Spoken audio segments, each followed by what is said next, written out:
welcome guys sa bagong episode ng Ang Paboritong Sportscast kung saan pag-uusapan natin ang iba't ibang topics when it comes to basketball and combat sports. So, Boston Celtics ang tinaguriang 2024 champions. And I'm not gonna lie, hindi to exciting para sa akin. Hindi siya ganun ka-dikit. Dinurog nila ng tuluyan ng lubusan itong Dallas Mavericks. So, if you're going to watch or kung napanood nyo na yung previous video na ginawa natin, pinili ko yung Dallas Mavericks to win in 6 games. Obviously, mali ako. So, what are the things na naging reason kung bakit natalo tong Dallas Mavericks, kung bakit nag-champion tong Boston Celtics? So, dun muna tayo sa side ng Dallas Mavericks. And ang pinaka-obvious na reason is si Kyrie Irving. Nag-underperformed si Kyrie Irving. And games 1, 2, and 4, hindi yun yung Kyrie Irving na lagi natin napapanood. Okay, again, nag-underperform si Kyrie Irving. I expected a lot more sa kanya, being the backup offensively para kay Luka. So, Kyrie Irving should have done more para sa Dallas Mavericks. Second reason is yung supporting cast ng Dallas. Sila Gafford, si Lively, si Derrick Jones Jr., and of course, PJ Washington, na I believe na siya dapat yung X-factor ng Dallas Mavericks. Obviously, wala yung championship experience eh. Plus yung every play, na-outplay sila ng Boston Celtics. So, yung open shots, laging sumasablay, hindi ganun ka-efficient yung performance nila. And yung parang na-stuck sila sa Western Conference Finals. Third, ito yung hindi ko naisama sa equation ditong previous video. Yun yung team chemistry. Na ito actually yung pinaka-importante para mag-champion yung isang team yung team chemistry. If you're going to check yung mga previous season, si Horford, si Brown, si Jason Tatum, lagi na silang magkasama eh. And well, of course, may mga season na hindi nila kasama si Horford during playoffs. Pero every time nakasama nila si Horford, malalim yung playoff run nila. So, compare natin sa Dallas Mavericks, sila Gafford, Lively, Washington. This season lang nila nakuha itong tatlong key players na to. So, yung chemistry, hindi pa ganoon katibay compare sa Boston Celtics. So, yeah. So, you may argue sina Jrue Holiday and Kristaps Porzingis na this season lang sila nadagdag.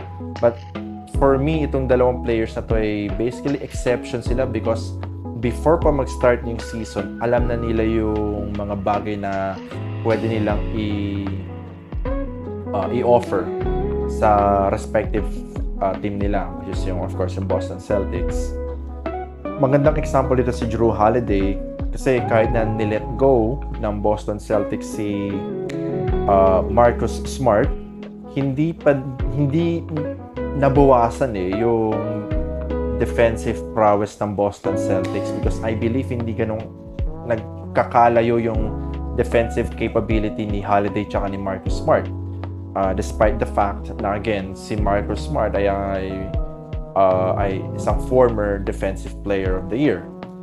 Plus, Holiday is a champion na nung nasa Milwaukee Bucks pa siya. So yung championship experience, siya yung nagbigay nun sa Boston Celtics. So basically, kinuha siya ng Boston because Jrue Holiday knows how to get the job done para mag-champion. Okay. So now let us now move on sa basically mas controversial pa to para kaysa sa series itself, yung Finals MVP. Now,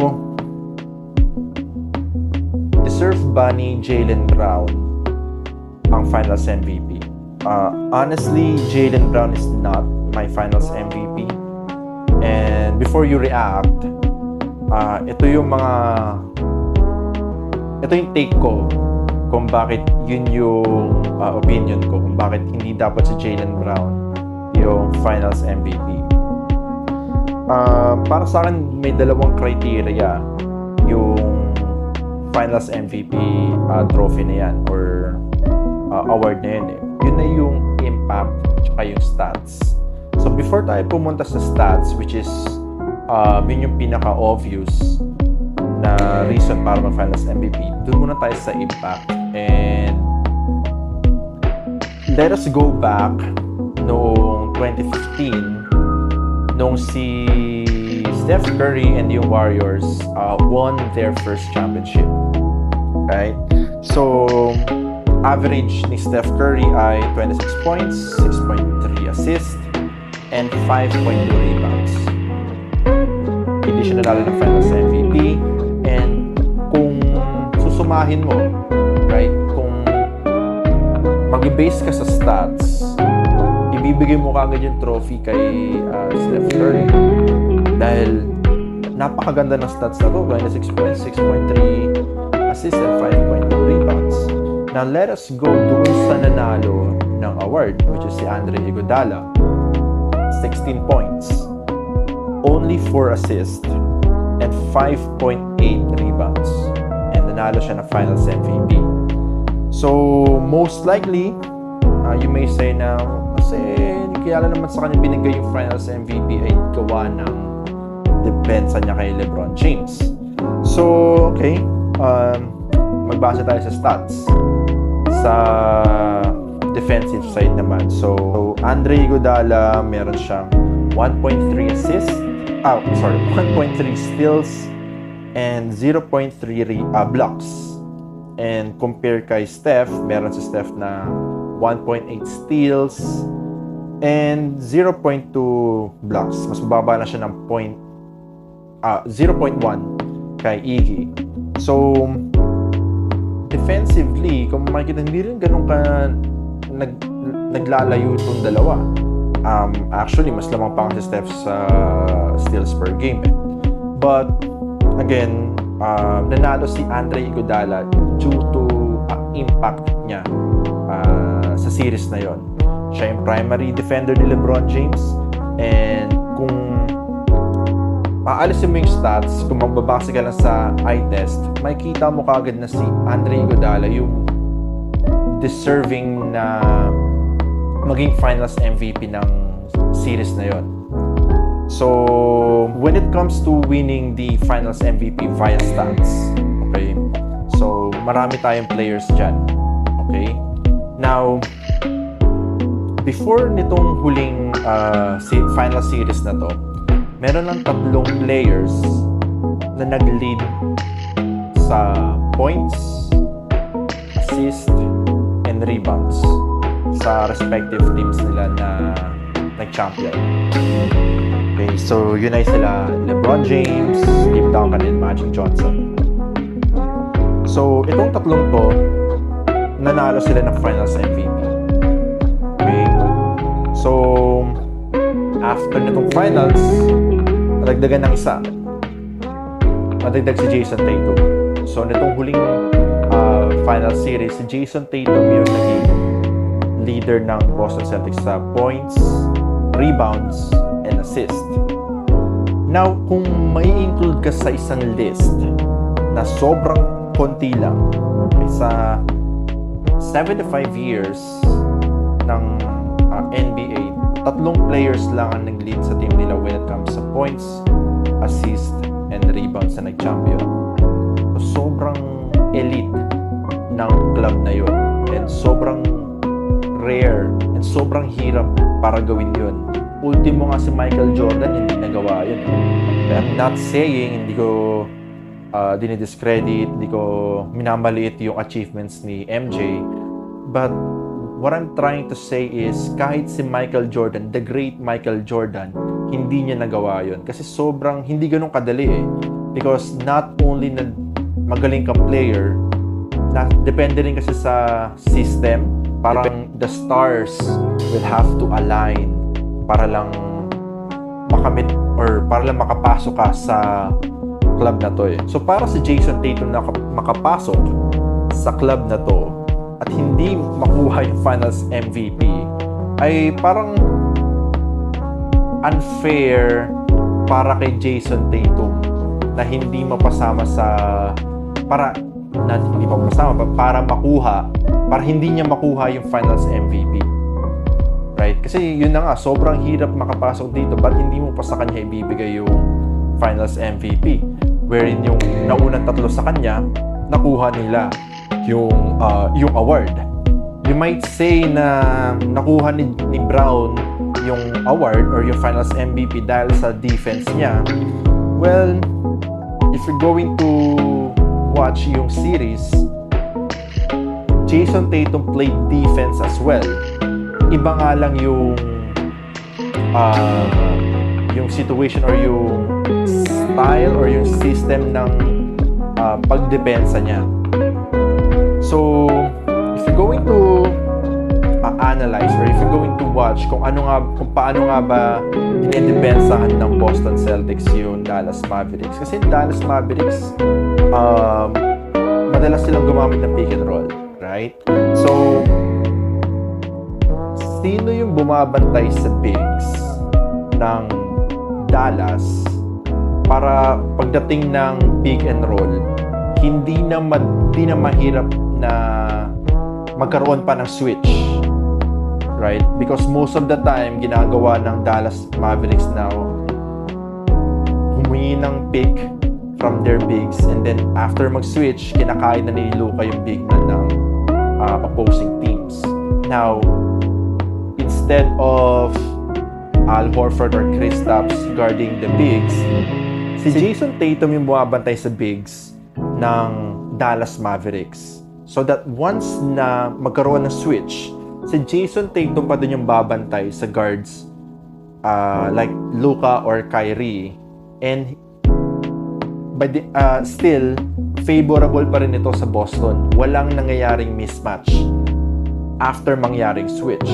Just imagine, no, yung versatility ni Jason Tatum to guard the bigs and the guards ng opposing teams. It seems nakakalimutan yun, di porket si Jaylen Brown ang bumantay kay Luka Doncic, who by the way averages 29, 8, and 5 with 47% shooting. So basically, hindi talaga niya napigilan si Luka. Umi-score pa rin si Luka para sa Dallas Mavericks. And for me, mas malaki pa yung defensive or yung naiambag ni Jason Tatum defensively para sa Boston Celtics eh. Now, let us not forget yung pinaka-importante, and ito yung final case ko, no? For Jason Tatum being the Finals MVP, okay? 2 words. Close out. Ito yung pinaka-most important game ng series, and ito yung pinaka-mahirap na ipanalo yung close-out games. Jason Tatum has delivered a 30-point triple-double para sa Boston Celtics. Now, bakit si Jason Tatum ay hindi naging Finals MVP? Bakit hindi siya naging Finals MVP? I don't know. Para sa akin siya ang Finals MVP. There you have it. Ito yung argument ko. If you disagree, guys, mag-comment lang kayo. Okay? Also, guys, if you prefer an audio version ng Sportcast na to, search nyo sa Spotify. Buksan nyo Spotify nyo. Search nyo ang paborito kong podcast. And from there, not only we will tackle basketball and combat sports, we will also tackle yung mga trending events. Okay? So, hindi na tayo mag-focus sa podcast natin ng sports. Okay? May trending events din tayo dyan. So, free to. Wala kayong kailangan bayaran. So, again, visit ang paborito kong podcast sa Spotify. Okay, again, ang paborito kong podcast sa Spotify. Okay, so, let's get back to our sportcast. So let us now move on dun sa sarili nating liga, yung local league natin which is yung PBA. Meralco Bolts ang nag-champion itong huling All-Filipino Cup. Though, they beat the mighty San Miguel Beermen led by Junmar Fajardo. So, ibig sabihin ba nito na since natalo ng Meralco Bolts, San Miguel Beermen, wala nang disparity na nagaganap, wala na yung disparity sa PBA. So kung mapapansin nyo, itong mga huling seasons sa PBA, maraming comments and posts against the league. And simply because yun nga, may politika inside sa PBA. And yung two most glaring factors kung bakit ayaw na nila or di na nila pinapanood yung PBA is unfair trades and paulit-ulit lang, same teams lang yung nagcha-champion. Ayun ay teams na MVP teams and SMB teams. Now, let us focus lang dun sa Philippine Cup. No? Since I want to focus more lang dun sa Filipino talents na for the last 15 years, hindi lumabas sa MVP or San Miguel Corp ang nag-champion. So, but if you want, kung gusto nyo i-check din, no, yung conferences na may import, laging, still, MVP and SMB teams pa din yung namamayagpag. Hindi nga lang 15 years, which is very interesting. 15 years, sobrang tagal nun. Now, going back dun sa topic natin, kung wala na nga bang disparity sa PBA since nag-champion itong Meralco Bolts. And of course, alam naman nating lahat na ang Meralco is still under MVP. But the thing is, first time kasi mag-champion itong Meralco Bolts right? And for me, Meralco did it the right way. Yung core pieces nila is from drafts and nagdagdag lang sila ng pieces para mas mapalakas pa yung teams nila. Kaso nga lang, for example, tulad ni Raymond Almasan na isa sa mga key contributors ng Meralco, hindi kagad sila nag-champion after nila makuha si Almasan. Kailangan pa nilang magkaroon ng team chemistry itong Meralco Bolts. So, kaya, by the end of the day, lagi sila natatalo ng Ginebra. Kung mapapansin nyo, lagi sila natatalo ng Ginebra. Ang maganda kasi sa Meralco Bolts, going back yun nga, they did it the right way. And, nag-serve sila ng blueprint para sa mga ibang teams like Blackwater, yung smaller markets. So, na through drafts and trusting the process, pwede silang mag-champion. Kasi tulad nga ng teams na like Tokentex and Ginebra, unlike nung teams na yun, kaya nilang gumawa ng blockbuster trades or sinasabi ng unfair trades para agaran silang mag-champion. Okay? Pero kasi itong Meralco Bolts, hindi sila kagad nag-champion through drafts, through trades, na konti-konti nilang pinalakas yung itong team na to. Kasi I believe itong si MVP para sa akin mas nakafocus talaga sa Tokentex para mag-champion. Kasi kung titignan mo nga naman yung lineup, mas stacked talaga itong Tokentex. So as of now, hindi pa madedestroy yung disparity issue sa PBA, but pinakita ng Meralco Bolts sa smaller markets gaya ng Blackwater, Northport, na depende sa kanila kung magiging farm teams na lang ba sila o kung gusto nilang maging contenders. So there you have it, guys. Thank you so much sa panonood or pakikinig sa episode na to. Again, guys, kung gusto nyo ng audio version ng sportscast na to, kung ayaw nyo manood ng video, kung hindi kayo naka-YouTube Premium, gusto nyo lang makinig, patayin yung cellphone nyo habang nakikinig kayo, visit ang paborito kong podcast sa Spotify. Again, it is free. And thank you so much sa suporta. Kung meron kayong gustong idagdag or kung meron kayo mga bagay na kinaka-disagree sa discussion natin today, pwede kayo mag-comment. Gusto kong mabasa yan para na rin sa growth and para, open ako sa lahat ng inyong mga feedback. And again, thank you sa suporta. See you sa next episode. Peace.